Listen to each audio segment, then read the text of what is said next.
O dia não começou muito bem para Jesus. A notícia é que João Batista, ele tinha sido preso por Herodes, aquele filho de Herodes o Grande. Agora Herodes, que é tetrarca, já tem uma autoridade e ele persegue João Batista porque João Batista, um grande profeta, não concordava com a relação que ele tinha com a mulher do seu irmão. Olha só. E ele dizia francamente para Herodes que ele não podia ficar com a mulher de seu irmão, chamado Filipe. E ele queria que João Batista sofresse por causa dessa correção que João dava para ele, aquela palavra forte. E João então acabou preso. E numa das noites de festa que sempre houve com os romanos, orgia, danças, bebidas, tantas outras coisas que acontecia nas reuniões, esse tetrarca Herodes, filho de Herodes o Grande, recebe a filha de Herodias, a qual ele tem uma relação com ela, ilícita.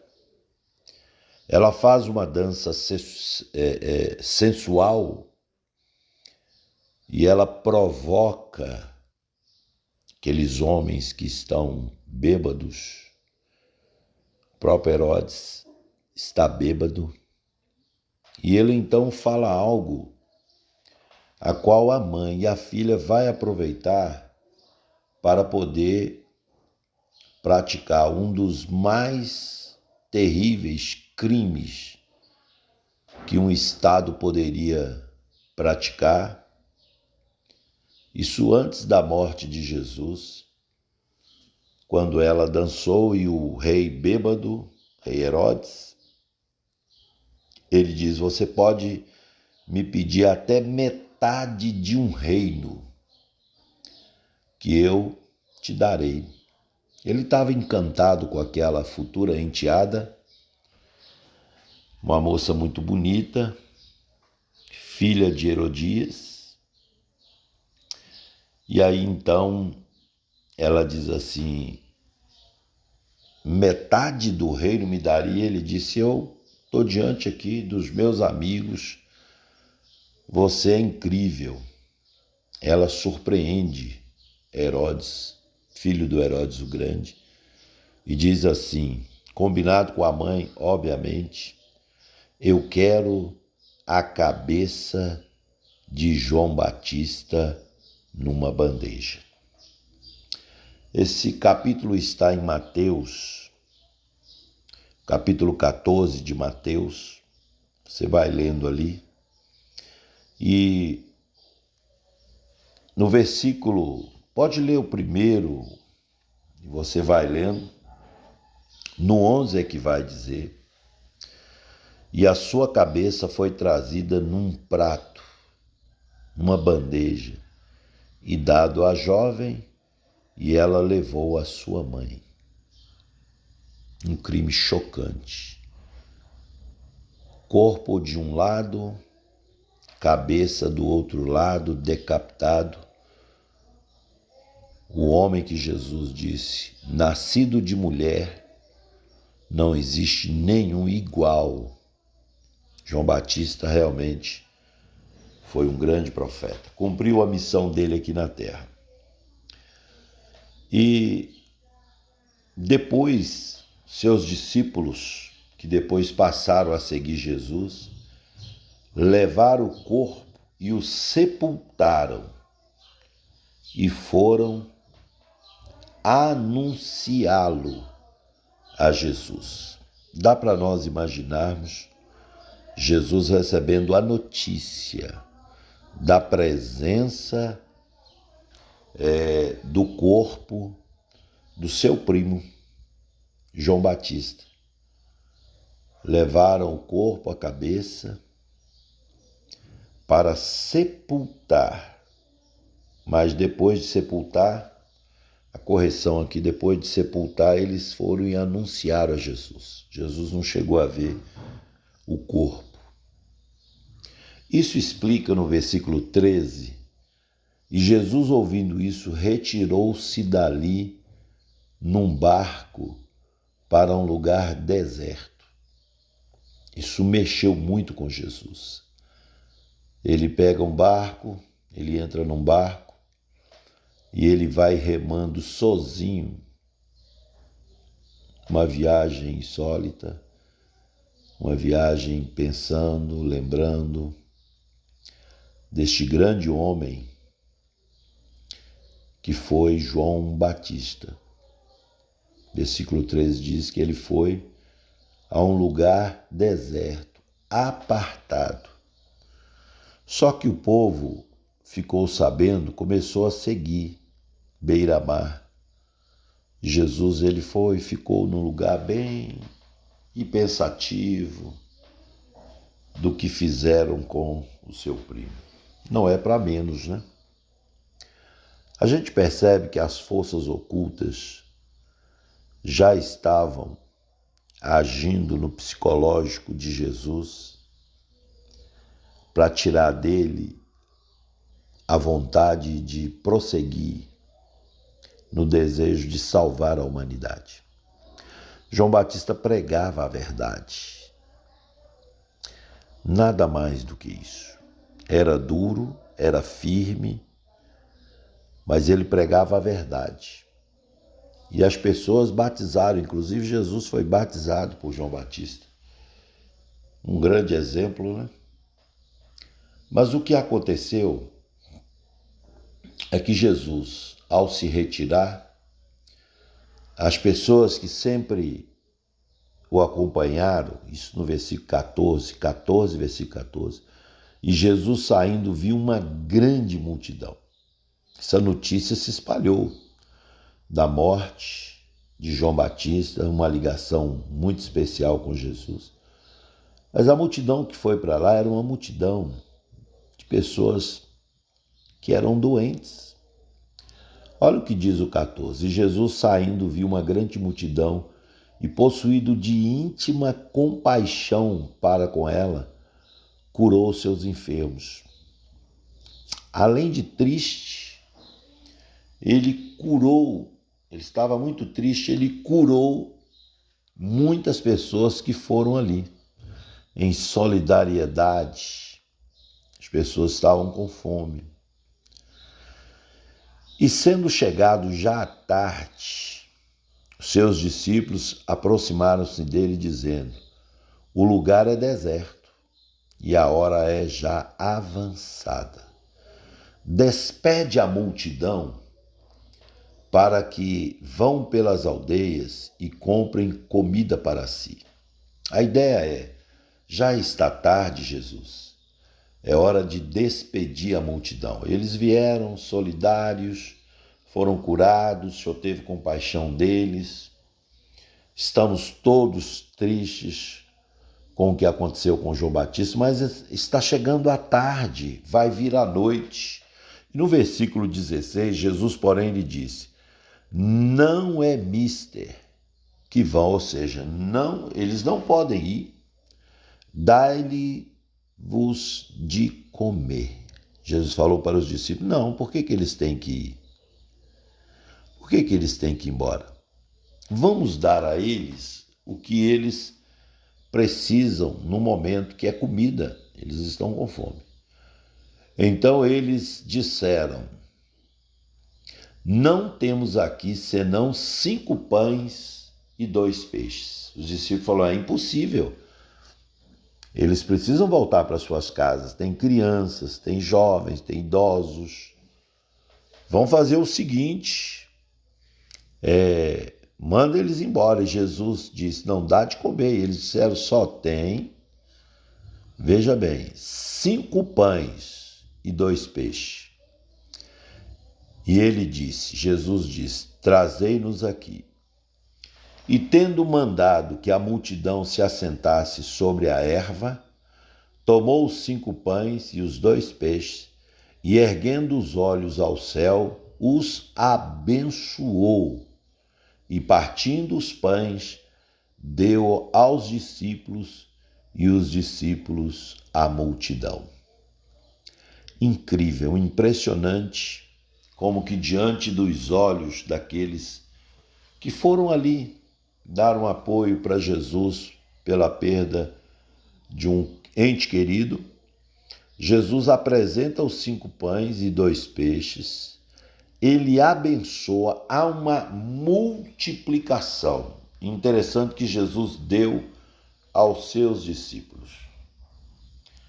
Por isso que nós cremos no discipulado, o 1 a 1, hoje muito falado por Abe Uber e por várias igrejas, inclusive o meu ministério. Nós cremos no discipulado 1 a 1 porque tem a sua grande importância. Ou seja, foi entregue aos discípulos e o discípulo à multidão. Os discípulos serviram a multidão. E comeram todos, saciaram-se e levantaram dos pedaços que sobejaram 12 alcofas cheias, 12 cestos cheios que sobraram. Sobraram 12 cestos cheios. Maravilhoso o que aconteceu nessa multiplicação dos pães e dos peixes. E os que comeram foram quase 5.000 homens, além das mulheres e crianças. São números absurdos. Só um milagre poderia acontecer. E por que aconteceu? Porque se tratava de Jesus alimentando aquele povo que o acompanhava, aquele povo que acreditava nele. Isso me faz lembrar de Deus alimentando o povo no deserto também. E lembre-se que Jesus estava no deserto. Deserto é lugar onde Deus ele pode operar na sua vida. Você que anda triste, depressivo, sofrendo bastante, a perda de um ente querido, a perda de uma pessoa muito próxima, ou perdeu nos negócios. Você que tem sofrido bastante, mas muito, saiba que o Senhor pode abençoar você nesse deserto da sua vida. É incrível o que aconteceu. 5.000 homens, além de mulheres e crianças. E logo ordenou Jesus que os seus discípulos entrassem no barco e fossem adiante. E ele ordenou, Jesus, que os discípulos entrassem no barco e fossem adiante para o outro lado, enquanto ele despedia a multidão. Se eram 5.000, além de mulheres e crianças, me chama a atenção o cuidado de Jesus para despedir pessoa por pessoa. Que amor é esse? Os discípulos ele ordenou, pode entrar no barco e voltar e ir embora, porque eu vou despedir a multidão. Está ali no versículo 22. Como é que você vai despedir pessoa por pessoa, criança por criança? É muito amor. E ele despediu cada pessoa pessoalmente. Não é aquela bênção final, vá em paz. Ele despediu pessoa por pessoa. Isso mostra o amor, a simplicidade, o carinho, o respeito para com os mais velhos, as crianças. Essa cena, eu fico aqui imaginando Jesus abraçando, pegando na mão, sorrindo para cada um, e eles voltaram. E no versículo 23, e despedida a multidão, ou seja, depois que ele despediu a multidão, ele subiu ao monte para orar, à parte, e chegada já a tarde, estava ali só. Depois que ele resolveu esse problema ministerial do seu trabalho, do seu chamado aqui na terra, ele vai orar, ainda triste pela perda de João Batista, e ele fica lá só. Versículo 23, ele está só. E no 24, e o barco estava já no meio do mar, açoitado pelas ondas, porque o vento era contrário. Quando a Bíblia fala aqui mar, não é esse mar que nós temos no Brasil. É um grande lago, 14 para 21 quilômetros, 14 quilômetros de largura e 21 de 14 por 21. Era a distância desse lago que é chamado de mar, porque naquela época tudo que era grande em termos de água era chamado de mar. E diz açoitado pelas ondas, porque o vento era contrário. De fato, tudo estava contrário. No meio do caminho do seu ministério, a perda de João Batista é realmente para chocar. Além do que ocorreu e que Jesus soube que foi numa festa mundana, entre bebidas e prostituição, que foi pedido a cabeça de João Batista. Ele foi degolado. Todo mundo sabe. E isso choca bastante. Então, os ventos realmente eram contrários. Muitas vezes, os ventos na nossa casa e família também são contrários. Nos incomoda. Você tem que fazer um esforço maior para remar. Quando o vento é a favor, você está indo bem, tem dinheiro, casamento, família, tudo tão legal, mas quando realmente a pessoa está passando por uma crise muito forte, essa pessoa simplesmente percebe que os ventos são muito fortes. Há momento na nossa vida que a tempestade será forte. Será uma tempestade que pode causar uma grande dificuldade na sua vida diária. Jesus percebeu que há ventos contrários. Esse é um momento de dependência exclusiva de Deus, quando se trata de um vento contrário. É o que diz. No versículo 25, mas a quarta vigília da noite, já de madrugada, dirigiu-se Jesus para eles andando por cima do mar. O que eu entendo disso? Ele desceu do monte, ele já tinha dito para os discípulos irem de barco, eles não chegaram do outro lado porque há um vento contrário. Ele desce, não encontra nenhuma embarcação, ele sendo Deus, ele andou sobre as águas, indo em direção aos discípulos para encontrar com eles. Afinal, é hora de seguir viagem, seguir para frente. Tem uma missão muito dura para ser enfrentada. Jesus sabe que vai chegar até a cruz. Ele precisa encontrar e os discípulos estão remando. Mas a quarta vigília da noite, dirigiu-se Jesus a eles andando por cima do mar.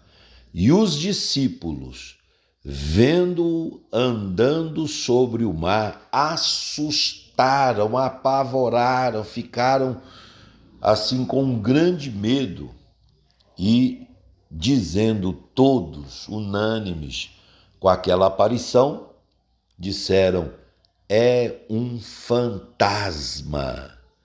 Gente, não sei a roupa que Jesus usava. Jesus usava, naquela época usava 3 tipos de roupa: a branca, que era um pouco mais cara, a preta também, que era mais cara, e a cinza. Eram as cores realmente mais tradicionais que se usava, que se vestia. Eu não sei qual roupa Jesus usava, mas numa noite, em pleno meio do mar, de um lago, vento forte, contrário, e de repente os discípulos veem um homem andando sobre as águas. É um grande susto. E eles então gritaram: é um fantasma. até porque sobre a morte de João Batista ainda estava na memória dos discípulos. A forma com que ele morreu decapitado realmente dá uma impressão muito forte.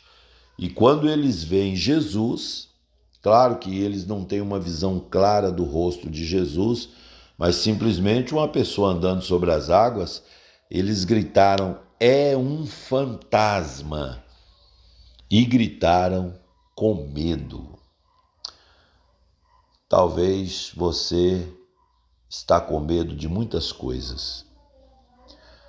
Talvez a situação econômica do país, as crises, os problemas, as dificuldades, todas elas são fantasmas que aparecem de repente. Eles se assustaram. E um detalhe: se eles gritaram que era um fantasma, não é uma palavra solta ou porque aconteceu e foi inventado essa história, porque eles, pescadores, sempre ouviram histórias ou alguns já viram algumas coisas nas águas, porque eles falam de algo que já era comentado e chamaram Jesus de fantasma. Não foi proposital, foi um grande susto. Eu imagino que se eles estão ali, cada um no seu canto no barco, todos vão para um cantinho assustado, todos agarrados um ao outro com medo do suposto fantasma. Jesus, porém, lhes falou logo, para acalmá-los, dizendo: "Tem de bom ânimo, sou eu, não temais." Mas mesmo ouvindo a voz de Jesus, quando você está no mar, as ondas fazem muito barulho. A voz de Jesus é clara, mas eles não entendem. Eles estão com medo, eles estão reclusos num canto do barco, não estão mais remando, paralisaram, estão no cantinho do medo, porque apenas um. E respondeu-lhe Pedro e disse: "Senhor, se és tu, manda ir ter contigo por cima das águas." Jesus viu eles nesse estado, mas Pedro se manifestou e disse assim: "Senhor, se é o Senhor mesmo, ordena para que eu vá até a ti." Incrível. É necessário sair do cantinho do medo, da sala do desespero e partir para cima daquilo que é um suposto problema, um suposto fantasma. Pedro toma decisão, essa decisão é muito séria, dizer: "Se é o Senhor mesmo, manda que eu vá." E ele disse, Jesus aceitou o desafio: "Então vem, quer vir? Vem." E Pedro, descendo do barco, ele andou sobre as águas para ir ter com Jesus. Sensacional. Sensacional posicionamento de Pedro. Ele desceu do barco e ficou para trás os outros discípulos, paralisados de medo, talvez pensando: "Não vai, Pedro, é um fantasma, ele vai te pegar, faz isso não." Mas Pedro é ousado, a ousadia dele chama muita atenção. Ele avança, ele desce do barco e ele é o primeiro homem mortal que vai andar sobre as águas e entrar para a história. Nesse momento eu estou lendo sobre Mateus. Ele relatou esse grande milagre. E eu pergunto para você: você quer contar a história das pessoas ou você quer que as pessoas contem sua história? Tem pessoas que ficam relatando as vitórias das outras pessoas, mas você deve buscar a sua conquista, enfrentar os medos, para que outras pessoas, familiares, amigos e quem você nem conhece, possa contar também a sua história de vencedor. Que diz aqui que ele desceu e ele andou sobre as águas, mas sentindo o vento forte teve medo, não é para menos, e começou a ir para o fundo. Quando você passa a ter medo, você vai para o fundo, mas Pedro arriscou e clamou dizendo: Senhor, salva-me. Aí ele recorreu ao único que nós devemos recorrer em tempo de crise, dificuldades, em tempos de sofrimento, em tempos de medo. Ele disse: salva-me. Isso faz todo sentido, só Ele pode salvar. Senhor, salva-me. Ele estava indo para o buraco, para o fundo. E logo Jesus estendeu a mão, segurou e disse-lhe: homem de pouca fé, por que duvidaste? Ele segurou. E eu me lembro de uma música, nós cantávamos há muito tempo, hoje não canta mais. Segura na mão de Deus. Se as ondas, se o mar da vida quiser lhe afogar, segura nas mãos de Deus.